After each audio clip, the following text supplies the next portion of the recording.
नमस्कार, ATN live में आपका स्वागत है और मैं कैलाश कश्यप आज फिर एक नए मुद्दे के साथ आपके सामने हाजिर हूं।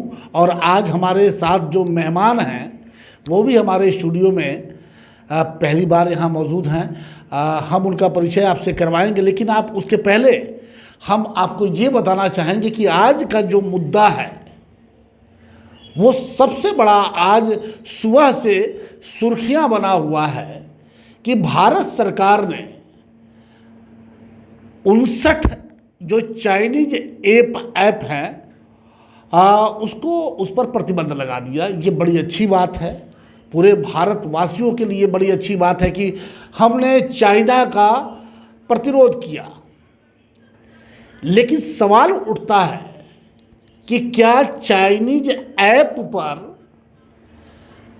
प्रतिबंध लगाकर हम अपने 20 जो जवान हमारे शहीद हो गए, जिसे चाइना ने धोखे से मार दिया, क्या हम उन्हें श्रद्धांजलि दे पाएंगे?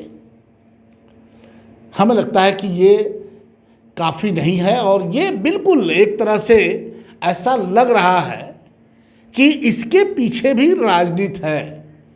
तो आज इसी मुद्दे पे बातचीत करने के लिए हमारे साथ सिवान के जाने माने अधिवक्ता और कांग्रेस के एक अच्छे लीडर वक्ता कमलेश सिंह, जो यहाँ पे जिला अधिवक्ता संघ में वकील भी हैं यहाँ पे, वो हमारे साथ मौजूद हैं और वो बताएंगे कि जो चाइनीज ऐप पे जो 59 ऐप है उसे भारत सरकार ने बंद करने का ये आज प्रतिबंधित किया है, लेकिन उसके बाद भी वो चल रहे हैं, जिन बहुत से लोगों के पास चल रहे हैं। तो कमलेश जी, सबसे पहले आपका स्वागत है और हम ये जानना चाहते हैं कि ये क्या हो रहा है। ऐप चाइना हमारे सैनिकों को मार रहा है, हमारे जो अपने बॉर्डर इलाके हैं, जो हमारी भूमि है, उस पर कब्जा कर रहा है और हम ऐप पे प्रतिबंध लगा रहे हैं। ये समझ में नहीं आ रहा है कि आखिर हो क्या रहा है। देखिए, जो समस्या है उस समस्या का समाधान ऐप बंद करने से नहीं होगा। अभी लद्दाख में 3-4 सेक्टर ऐसे हैं, जैसे गलवान का सेक्टर है, पैंगोंग झील का सेक्टर है, डिप्लोंग है, अरुणाचल अलग जगह है। इन सारे जगहों पर चीनी सेना हमारे भूमि में कहीं 12 किलोमीटर, कहीं 16 किलोमीटर, कहीं 18 किलोमीटर अंदर आकर बैठा हुआ है। और वो बैठा ही नहीं हुआ है, वहाँ पे वो अपना बंकर बना लिया है, वहाँ पे अपना रोड बना लिया है, वहाँ पे अस्थाई कंस्ट्रक्शन कर लिया है, वहाँ पे हॉविजर तोप टैंक वगैरह लगा रखा है और वहाँ बिल्डिंग्स खड़ा कर लिया है, हेलीपैड बना लिया है। तो इस तरह का अतिक्रमण चाइना द्वारा किया गया है। ये बात हमको भी जानकारी है, सरकार को भी जानकारी है, ये सब काम हुआ है, सेना भी खड़ी हुई है। लेकिन गलवान, पैंगोंग और डिप्लोंग ये जगह हमारी है। भारत सरकार ने भी एक्सेप्ट किया। फॉरेन मिनिस्टर ने कहा कि गलवान, पैंगोंग झील और डिप्लोंग ये हमारे सीमा में आता है, ये हमारी भूमि है। और सच्चाई ये है, और सैटेलाइट इमेज को देखने से ये प्रतीत होता है हम आम जन को, कि इन जगहों का 75% भूमि चाइना ने अतिक्रमण कर लिया। और आश्चर्य इस बात का होता है कि प्रधानमंत्री जो देश के सर्वे सर्वा हैं वो भी कहते हैं कि हमारे किसी भूमि का अतिक्रमण नहीं हुआ है। तो वो तो वही बात कह रहे हैं जो जिनपिंग बात कह रहे हैं, जो चाइना के प्रमुख हैं। चाइना के भी प्रमुख तो यही कहेंगे कि हमने किसी देश का किसी भूमि का अतिक्रमण नहीं किया है, और प्रधानमंत्री भी उसको एक्सेप्ट करते हैं। एक अलग पहलू है और सच्चाई बिल्कुल उससे अलग है। लेकिन कमलेश जी, हाँ जी, 20 सैनिक मारे जाने की, तो ये 20 सैनिक हमारे मारे गए, हमारे कर्नल मारे गए जो कमांड के हेड थे। वहाँ मतलब जो कमांड होता है उस कमांड के प्रमुख थे, उनको लाठी डंडा से मार दिया गया, 3-4 मेजर को बंधक बना लिया गया और करीब 76 से 80 सैनिक ब्रूटली इंजर्ड हुए जो आज लेह हॉस्पिटल में भर्ती हैं, उनका इलाज चल रहा है। उसमें भी 3 सैनिक मर गए, 20 नहीं 23 बोलिए। तो ये एक परिस्थिति है, तो परिस्थिति तो बहुत भयावह है। अब उसका जवाब हम यदि टिकटॉक ऐप को बंद करके या छोटे छोटे ऐप को बंद करके देना चाहते हैं तो दें, ये भी एक तरीका है, लेकिन ये पर्याप्त जवाब नहीं हुआ। जिस प्रकार कांग्रेस की हुकूमत थी और जिस प्रकार मोदी जी का रुख था और जो वो बातें कहते थे कि भाई फलां के साथ ला ला ला करके सामने खड़ा होकर होना चाहिए, वो बातें आज दिख नहीं रहा है। वो तो ये भी कहते थे कि भाई सामने वाले दुश्मन की आंखों में आंखें डालकर ये वही कर सकता है जिसका 56 इंच का सीना हो। हाँ, तो कहते थे 56 इंच का सीना हो, लाल लाल आँख वाला बात ये सब कहते थे जब विपक्ष में थे। लेकिन अभी 3 महीना इसको भी क्या माना जाए? जिस तरह से उन्होंने कहा था कि 15 लाख आएंगे आपके हर अकाउंट में, बाद में अमित शाह जो हमारे गृह मंत्री हैं उन्होंने कह दिया कि भाई ये चुनावी जुमला था, इस पर बहुत ज़्यादा ये मत कीजिए। तो अभी जो ये सब चल रहा है, 56 इंच का सीना, आंख में आंख डाल के बात करना, ये भी, इसको भी क्या अब भारत के लोग जुमला मान लें इसको? अभी कुछ कहना जल्दीबाजी होगा, कुछ दिन और वेट कर लिया जाए। यदि मोदी जी इस माह में या अगले माह में आइदर ऑफ द डिप्लोमेटिक और मिलिट्री किसी तरह से अपनी भूमि को हासिल कर लेते हैं तो एक बात हो गई, और यदि नहीं करते हैं और ऐसे ही सेना फेस ऑफ है। किस लिए सेना फेस ऑफ है? चाइना को जो ज़मीन पकड़ना था वो पकड़ लिया है। अगर इसलिए फेस ऑफ है कि और ज़मीन ना पकड़ ले तो ये बात दीगर है। चाइना को जो ज़मीन पकड़ना था चाइना पकड़ चुका है। ये सारे डिफेंस एक्सपर्ट कह रहे हैं, सारे रक्षा विशेषज्ञ कह रहे हैं, सारे रिटायर्ड जनरल कह रहे हैं, जो सरकार से हटकर लोग हैं, जो किसी पार्टी पॉलिटिक्स में नहीं हैं। एक से एक डिफेंस एक्सपर्ट का हम बयान रोज़ देखते हैं, रोज़ सर्च करते हैं। BBC बोल रहा है, टेलीग्राफ बोला है, रॉयटर्स बोल रहा है। तो हम आर पब्लिक का, जी न्यूज़ का बात कितना देर तक सोचेंगे? सच्चाई ये है कि चाइना हमारे लद्दाख वाले भूमि में जो गलवान पेंगोंग में 8 पॉइंट है, 8 फिंगर है। हम 1 से 8 तक पेट्रोलिंग करने जाते थे। हम ने बता रहे हैं ना, मीनिंग देयर बाय कि 8 तक हमारा अप्रोच था। अब वो 2 तक हमको सीमित कर दिया गया।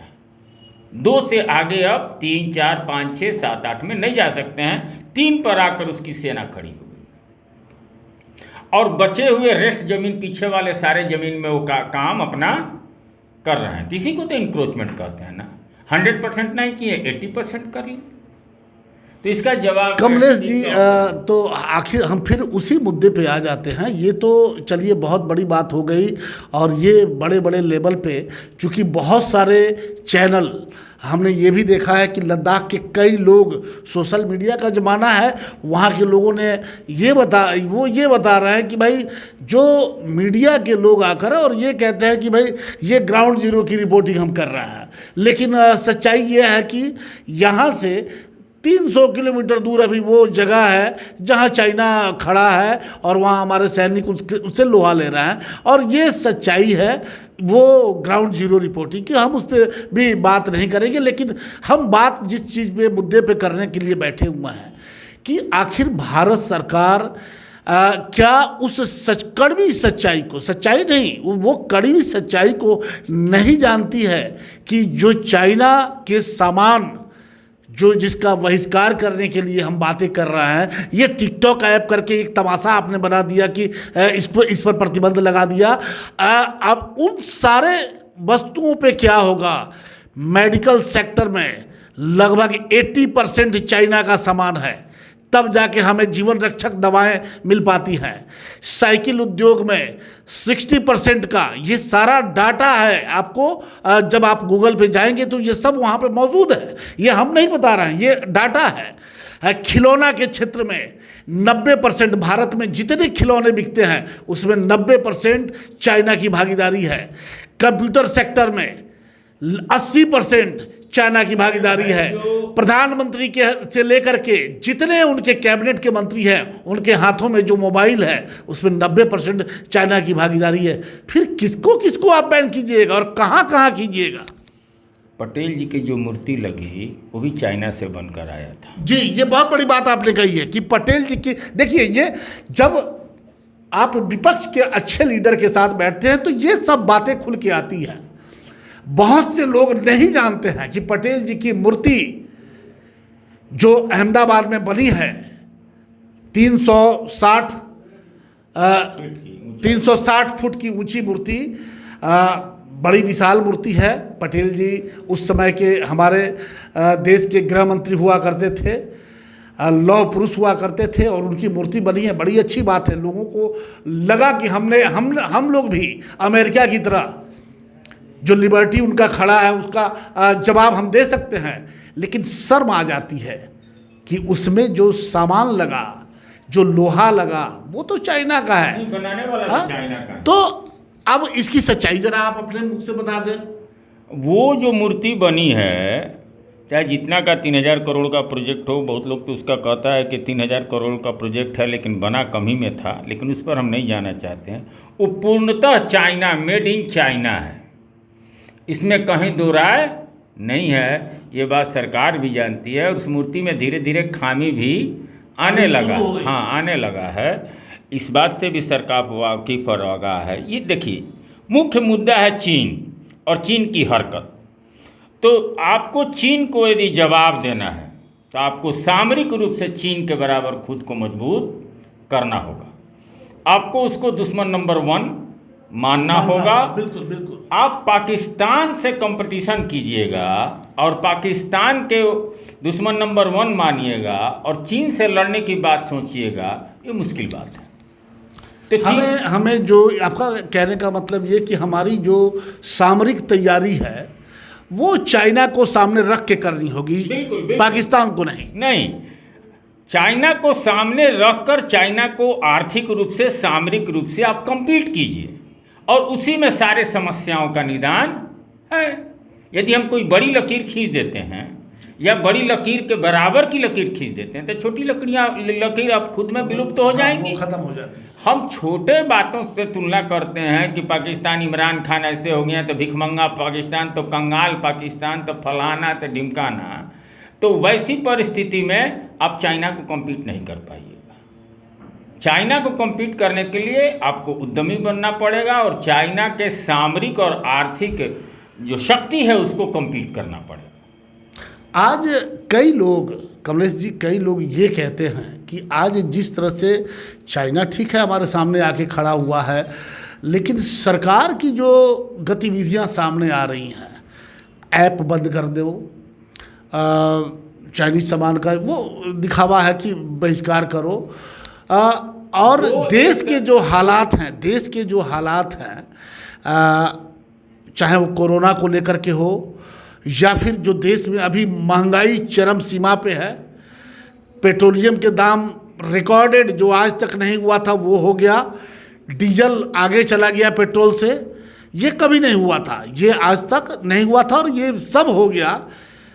क्या कभी कभी कुछ लोग ये भी कह देते हैं कि भाई ये ध्यान भटकाने के लिए मोदी के पास इसका विकल्प कुछ दिखाई नहीं दे रहा उनको, और इसीलिए ये सब ध्यान भटकाने के लिए इधर उधर की बातें हो रही हैं।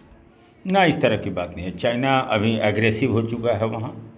अब वो पाकिस्तान के कहने पर हो या उसको लगता हो कि हिंदुस्तान का लव अफेयर्स अमेरिका से बढ़ते जा रहा है, इस कारण हो, लेकिन चाइना एग्रेसिव है बॉर्डर पर। वहाँ रोज़ रोज़ वो सेना, आर्टिलरी, टैंक, तोप, फाइटर्स, अभी पीओके में जो पाक अधिकृत कश्मीर है वहाँ सेना उतार दिया, वहाँ फाइटर उतार दिया, वहाँ टैंक उतार दिया। वहाँ लड़ने में उसको हमसे सुविधा होगी। बहुत दूर तक सोचता और हमारे बगल में बिहार का जो बॉर्डर इलाका है, नेपाल भी तो हमको आंख दिखा रहा है, वहाँ भी उस तरह की बातें। नेपाल भी चाइना की बोली बोल रहा है, वहाँ कम्युनिस्ट शासन है और इस सबका आका चाइना है। चाइना आपको चारों तरफ से घेरे हुए है और उसका कुछ कारण चाइना और कुछ आपके कार्य हैं। जैसे हमने बांग्लादेश को नाराज़ कर दिया सीए के पॉइंट पर, हमने श्रीलंका को नाराज़ कर दिया। पाकिस्तान स्वाभाविक दुश्मन हमारा है ही, पहले से था, आज भी चीन है। हमारा स्वाभाविक दुश्मन है ही। नेपाल को आज ज़्यादा फंडिंग कर रहा है चाइना। नेपाल किसी न किसी फंडिंग पर जीता है, तो जो हम फंडिंग करते हैं उससे 10 गुना 20 गुना ज़्यादा वो फंडिंग कर रहा है। हालांकि भविष्य में चाइना इस तरह के फंडिंग करके उन ज़मीनों को और उसकी संप्रभुता को छीन लेता है, इसका कई उदाहरण है। लेकिन फिलहाल ताइवान है, बहुत हाँ सारे, बहुत बहुत सा, सारे। तिब्बत है, ताइवान है, अभी हांगकांग है, हाँ। ये सब जगह पर वो छीन लेता है। लेकिन तत्कालिक लाभ में लोग ऐसा उसके पास सट रहे हैं, जो थोड़ा सा गरीब मुल्क हैं या कुछ उनका सोर्सेज ऑफ इनकम नहीं है, वो चाइना सब घेर रहा है। चाइना नहीं चाहता है कि ये जो कोविड का वायरस का अटैक हुआ है पूरे विश्व में, वुहान के रिसर्च लैब से वायरस का अटैक हुआ, और रिसर्चर्स ये बता रहे हैं कि ये इसके लिए चाइना जिम्मेवार है। और चाइना मतलब एक्सीडेंटल जिम्मेवार नहीं है, डेलिबरेटली जिम्मेवार है। तो जो सफरर कंट्री है वो सभी लोग उससे नाराज हैं, और सफरर कंट्री नाराज होने के कारण सभी लोग चाहते हैं कि हम चाइना को पनिश करें और चाइना के मार्केट को हम वहाँ से अलग करें, कहीं दूसरे तीसरे देश में जहाँ जगह उचित हो, बड़ा जगह हो, वहाँ रिप्लेस करें। उससे भी चाइना बौखलाया हुआ है। तो कई कारण हैं। कमलेश जी, एक सवाल हम जानना चाहते हैं कि क्या हमारे देश से, चूँकि आज़ादी के बाद से हम जो विदेशी जो सहयोग है, चाइना जिस तरह से हर क्षेत्र में वो पैठ बना चुका है, क्या कभी हम चाइनीज सामानों से ये भारत मुक्त हो सकता है? क्या ये हम ख्वाब में भी सोच सकते हैं ऐसा? धीरे धीरे मुक्त हो सकता है, लेकिन क्रमशः मुक्त होगा। जैसे अभी एंटीबायोटिक का जो कच्चा माल आता है चाइना से आता है, वो 80% है, जो बातें आपने कही हैं। लेकिन हम याद करें कि जब हम लोग बच्चे थे तो उस समय चाइनीज़ प्रोडक्ट्स को हम लोग बड़ा हेय दृष्टि से देखते थे, चाहे टॉर्च हो या जो कुछ वो है भी, आज भी जो मार्केट में सामान है एक कारण दिखता उसमें है, वो क्वालिटी नहीं है जो भारतीय दिखता है सामानों में कि है। वो थोड़ा सस्ता होता है, सस्ता होता है, बस इसी वजह और से हमारा मार्केट पॉकेट प्रभावित अलाउ होता कर है। देता है, हम उसको खरीद लेते हैं। लेकिन यदि बात आन बान शान की और संप्रभुता और इज्जत की बात होगी तो इससे हमारे देश में रोजगार बढ़ेगा, फैक्ट्रियाँ बढ़ेंगी। लेकिन इसके लिए प्लान करना होगा, अचानक से ये नहीं हो सकता है।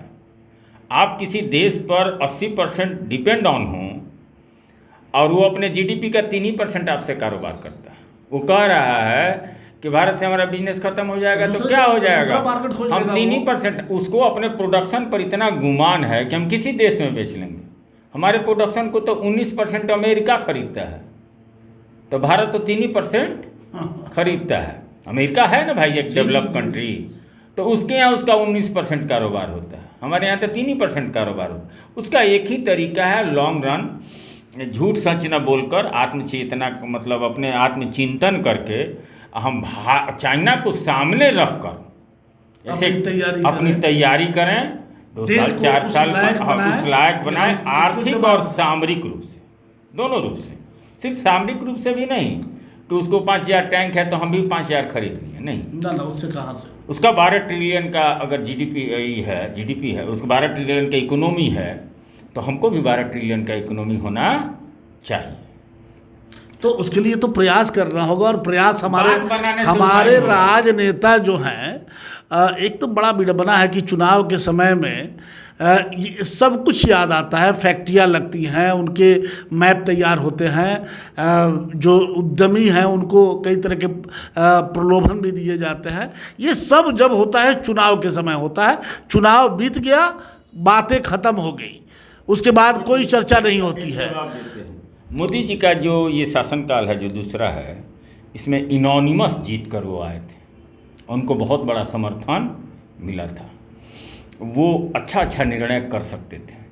लेकिन उन्होंने और उनकी पूरी टीम में सारा एनर्जी विपक्षियों को ख़त्म करने में, गाली देने में, तंज कसने में, डिमोरलाइज करने में, जानबूझकर चोर साबित करने में, अपने पूर्वजों को गाली देने में। यदि हम कहते हो कि हमारे पहले कोई विकास नहीं हुआ, तो इसका मतलब कि जो हमारे पूर्वज हैं उनको हम अपमानित कर रहे हैं। बिल्कुल बिल्कुल।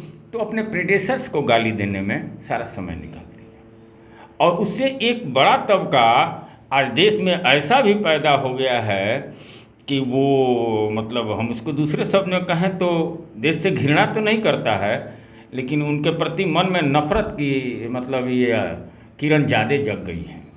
सिर्फ गाली देने से, चीटी काटने से, डिमोरलाइज करने से, तंज कसने से अब आज चाइना डोकलाम में ज़मीन पकड़ा हुआ है।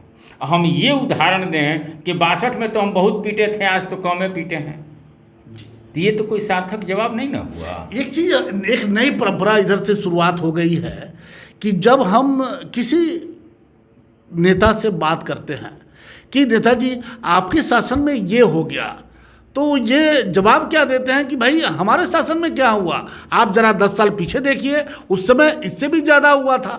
तो ये तो जवाब नहीं हुआ। ये आक्रमण ये लोग करते हैं, और जिसके पास कोई जवाब नहीं होता है वो लोग करते हैं, अपने भूत के तरफ देखते हैं। मोदी जी वर्तमान नहीं देखते हैं भाजपा के लोग, या तो भूत देखते हैं नहीं तो भविष्य देखने लगते हैं। वर्तमान देखते तो अपना मूल्यांकन करते हैं। तो भविष्य देखना तो अच्छी बात है, लेकिन भविष्य जो आपने सपने, हाँ ये सपना जो देखा उस पर चलने का तो प्रयास कीजिए। 6 साल का उनका शासनकाल हो गया ना, 6 साल कोई कम समय तो नहीं होता है। अच्छा समय। अभी आज राष्ट्र के नाम वो संबोधित किए हैं, राष्ट्र को संबोधित किए हैं। जो हम 50 साल के हुए हैं, हमारे हिसाब से कोई बहुत बड़ा भूचाल आता है, वार होता है, वार डिक्लेयर होने जैसी बात होती है, तो राष्ट्र के नाम संदेश दिया जाता है। और इस राष्ट्र के नाम संदेश का नट से लिए था कि हम नवंबर तक 5 किलो गेहूँ और देंगे। ये कोई राष्ट्र का नाम संदेश हुआ? इसका मतलब है कि आपके पास कोई मटेरियल नहीं है, आपके पास कोई विजन नहीं, कोई मुद्दा नहीं है। आपको जनता के पास जाकर कुछ कहना है तो कुछ कह लिए। ये कोई क्या मुद्दा हुआ? हम तो अपोजिशन में, हम भी सांस रोक कर बैठे हुए थे कि भाई राष्ट्र के नाम संदेश आना है, पूरा सुन लो क्या बात है। लेकिन जब हम शुरू में देखें तो हमको लगा कि वही टाटा फिश वाला, राष्ट्र के नाम कोई संदेश का कोई मतलब नहीं। ये लोग समझ ही नहीं पा रहा है कि राष्ट्र के नाम संदेश कब दिया जाता है। नोट बंद कर दिए हैं तो GST लगा दिए हैं तो फलाना। तो जिस गति से, जिस तरीके से ये देश जो हमारा चल रहा है, क्या जो सपना मोदी जी देखते हैं और दिखाते हैं लोगों को कि अच्छे दिन आएंगे, हमारा GDP इस ग्रोथ के साथ आगे बढ़ेगा। हालांकि कारोबार का जो, भारत के जो कारोबार का आंकड़ा है वो पूरी तरह से ध्वस्त हो चुका है। जो हमारे बड़े बड़े सिटी हैं, चाहे वो मुंबई हो, उद्योग नगरी, फिर आपको दिल्ली हो, बड़ा ये गुजरात हो, ये सब यहाँ पे काम धाम बिल्कुल चौपट हो चुका है। तो इस परिस्थिति में इस विषय में पर कोविड के पहले ले चलेंगे, मार्च के पहले, क्योंकि अभी तक बहाना हो जाएगा कि लॉकडाउन हुआ था, इसलिए मार्च के पहले देश का GDP 4% हो गया था। माने आज़ादी के बाद के सबसे निचले पायदान पर देश का GDP था। एग्रीकल्चरल ग्रोथ था, इंडस्ट्रियल ग्रोथ माइनस में चला गया था। आप इसको सर्वे कर लीजिएगा। बेरोजगारी का दर 12% हो गया था। ये सब रिकॉर्ड, मतलब जो आज़ादी के बाद से कहते हैं जो पहली बार, तो आज़ादी के बाद से पहली बार इतना मतलब बेरोजगारी बढ़ा था। इतना माइनस में कभी गया हो इंडस्ट्रियल और एग्रीकल्चरल ग्रोथ, और GDP 4% हुआ हो। और अभी के GDP पर तो चर्चा करना बेकार है, वो माइनस में चला गया होगा, क्योंकि उसमें 90 दिन का लॉकडाउन वगैरह बहुत सारी बातें हैं। इनके पास इकोनॉमिक विजन नहीं है। मनमोहन सिंह जैसे, पी चिदम्बरम जैसे वो गाली दे सकते हैं, जेल में बंद करा सकते हैं, जैसे कोई इकोनॉमी के जानकार नहीं हैं। और ले दे के आज निर्मला सीतारमण जी फाइनेंस देख रही हैं, पहले डिफेंस देखती थी। पहले तो इनको चाहिए कि जो फाइनेंस मिनिस्टर है कम से कम वो इकोनॉमी को जानने वाला और इकोनॉमी का एक थिंक टैंक हो, इतना तो मस्ट है। उसकी एक टीम हो, वो विजनरी हो। अब मान लीजिए कि हम डिस्ट्रिक्ट कोर्ट के लॉयर हैं, हमको अभी सामने ननी पालकी वाले के सामने सुप्रीम कोर्ट में खड़ा, तो फिर आप क्या कर पाएंगे? हाँ, और झूठे बोले लगा जाए कि आ गए कमलेश सिंह, थर थर काँपने लगेंगे राम जेठमलानी। तो ये उसी तरह की बात है। चलिए, आपने देखा कि चाइनीज सामान को लेकर के जो राजनीति शुरू, हम इसे राजनीति ही कहेंगे, सिर्फ ऐप बंद कर देने से हम चाइना को जवाब नहीं दे पाएंगे। सरकार को गंभीरता के साथ विचार करना होगा, क्योंकि चाइना जो है वो हमारे देश के हर क्षेत्र में, खिलौना से लेकर के दवाई तक, जो हमारी जान बचाने की जो जीवन रक्षक दवाएं हैं वहाँ तक कुछ भी नहीं छोड़ा है। मोबाइल से लेके कंप्यूटर तक ये सारे जगहों पे बिल्कुल एकदम पैठ बना चुका है। 60%, 70%, 80% तक की भागीदारी चाइना की है। तो इसके लिए जिस तरह से कमलेश जी ने कहा कि सरकार अगर चाहे और वो इच्छा शक्ति रखती है देश के तकदीर को बदलने के लिए, तो वो हो सकता है। ऐसी कोई नामुमकिन चीज़ नहीं है, क्योंकि हमारे यहाँ के जो सामान हैं वो चाइना के सामान से काफ़ी उन्नत और मजबूत टिकाऊ होते हैं। ये देश के लोग भी जानते हैं। थोड़ी सी महंगा होता है, लेकिन लोग जानते हैं कि नहीं, हमारा अपने यहाँ का जो सामान है वो बिल्कुल सुरक्षित है, सेफ्टी है और मजबूत टिकाऊ है। लेकिन एक सवाल ये भी है कि आज की राजनीति जो है वो काफ़ी बदल चुकी है।